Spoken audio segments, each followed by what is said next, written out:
Imagine uma cidade inteira construída para ser um símbolo de progresso e modernidade, ser esvaziada em menos de 3 horas. Imagine famílias inteiras abandonando suas casas, deixando para trás brinquedos, roupas, pratos de comida, como se o tempo tivesse congelado. Essa cidade existe. Seu nome é Pripyat, e sua história se confunde com uma das maiores tragédias tecnológicas da humanidade, o desastre de Chernobyl. Mas Pripyat não começou como uma cidade fantasma. Muito pelo contrário. Fundada em 1970, Pripyat nasceu com uma função clara: abrigar os trabalhadores da usina nuclear de Chernobyl, que ficava a poucos quilômetros dali. Era uma cidade planejada, moderna e bem equipada, construída no auge do orgulho soviético. A União Soviética queria mostrar ao mundo que dominava a tecnologia nuclear e, para isso, construiu Pripyat como uma vitrine. Com uma população de cerca de 50 mil pessoas, a maioria jovens engenheiros, operários e cientistas, a cidade tinha tudo o que se poderia esperar de um modelo de urbanismo moderno da época. Escolas, creches, centros esportivos, bibliotecas, hospitais, mercados, hotéis e até um parque de diversões que seria inaugurado em 1º de maio, o Dia do Trabalho. A roda gigante, que se tornou símbolo da cidade, foi montada dias antes, mas nunca chegou a funcionar oficialmente. A vida em Pripyat era considerada boa. Salários acima da média, acesso privilegiado à tecnologia, educação de qualidade e uma sensação de segurança. Afinal, o governo soviético afirmava que a energia nuclear era limpa, segura e o futuro do mundo. Mas essa ilusão foi destruída de forma brutal na madrugada do dia 26 de abril de 1986. Durante um teste de rotina no reator número 4 da usina de Chernobyl, uma sequência de erros técnicos e humanos levou à explosão do núcleo do reator. A liberação de energia foi tão intensa que arremessou a tampa do reator, uma peça de 2.000 toneladas, e expôs combustível nuclear em altíssima temperatura diretamente ao ar. Era o início de uma catástrofe sem precedentes. O mais assustador? Ninguém em Pripyat sabia o que havia acontecido. Na manhã seguinte à explosão, a cidade seguia sua rotina quase normalmente. Crianças foram à escola, filas se formaram nos mercados, famílias se preparavam para o feriado do Dia do Trabalho. Mas aos poucos, os efeitos começaram a surgir.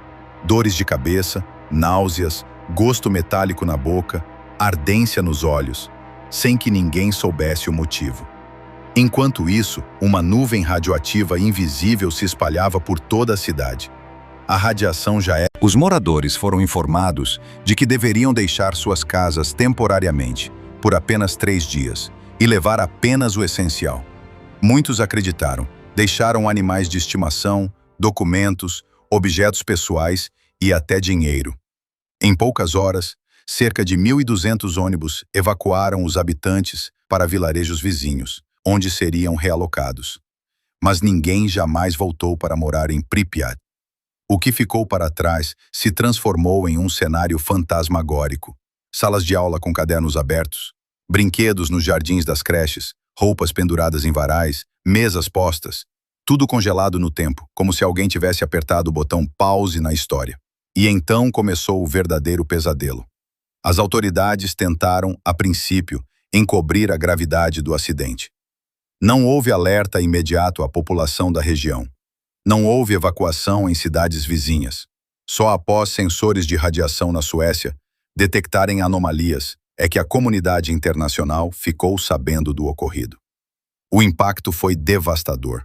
Estima-se que mais de 100.000 pessoas foram evacuadas da região de exclusão ao redor de Chernobyl nos dias e semanas seguintes. Milhares de trabalhadores, conhecidos como liquidadores, foram enviados para conter os danos. Muitos usaram proteção improvisada, com roupas civis, e foram expostos a níveis letais de radiação. Muitos morreram, outros adoeceram gravemente. O número exato de vítimas ainda é debatido até hoje. Mas Pripyat ficou como um monumento silencioso à tragédia. Hoje, caminhar por suas ruas é como visitar uma cápsula do tempo. O parque de diversões com sua roda gigante enferrujada. A escola com máscaras de gás espalhadas pelo chão. O hospital, onde os primeiros bombeiros contaminados foram tratados. Tudo permanece em ruínas, como se a cidade ainda estivesse esperando que seus moradores voltassem. E, no entanto, a natureza tomou conta. Ao longo das décadas, sem presença humana, Pripyat foi sendo lentamente engolida pela floresta. Animais selvagens retornaram. Lobos, veados, javalis, linces e até ursos foram vistos nas redondezas. As árvores cresceram entre os prédios, quebrando concreto e invadindo apartamentos. A radiação permanece, mas a vida, surpreendentemente, também. Atualmente, é possível visitar Pripyat com autorização especial. Guias treinados conduzem grupos de turistas e pesquisadores pelas zonas menos perigosas. É uma experiência surreal. Caminhar por uma cidade morta, onde os ecos do passado ainda ressoam entre as paredes rachadas. E, ao mesmo tempo, é um lembrete brutal. Chernobyl e Pripyat representam o limite entre o avanço tecnológico e a arrogância humana. O desejo de controlar uma força tão poderosa quanto a energia nuclear, sem compreender plenamente seus riscos. A tentativa de esconder a verdade por medo de parecer fraco. E, acima de tudo, o preço que se paga quando o erro humano encontra a potência da ciência mal administrada. Hoje, mais de 35 anos depois do desastre, o reator número 4 está coberto por uma estrutura gigantesca de aço, o chamado novo sarcófago, projetado para conter a radiação por pelo menos 100 anos. Mas Pripyat permanece ali, parada no tempo, observando o mundo passar. Ela não é apenas uma cidade fantasma, é um espelho, um reflexo do que somos capazes de construir e de destruir. Uma cidade que guarda histórias interrompidas, sonhos deixados para trás, e uma lição que o mundo jamais deve esquecer.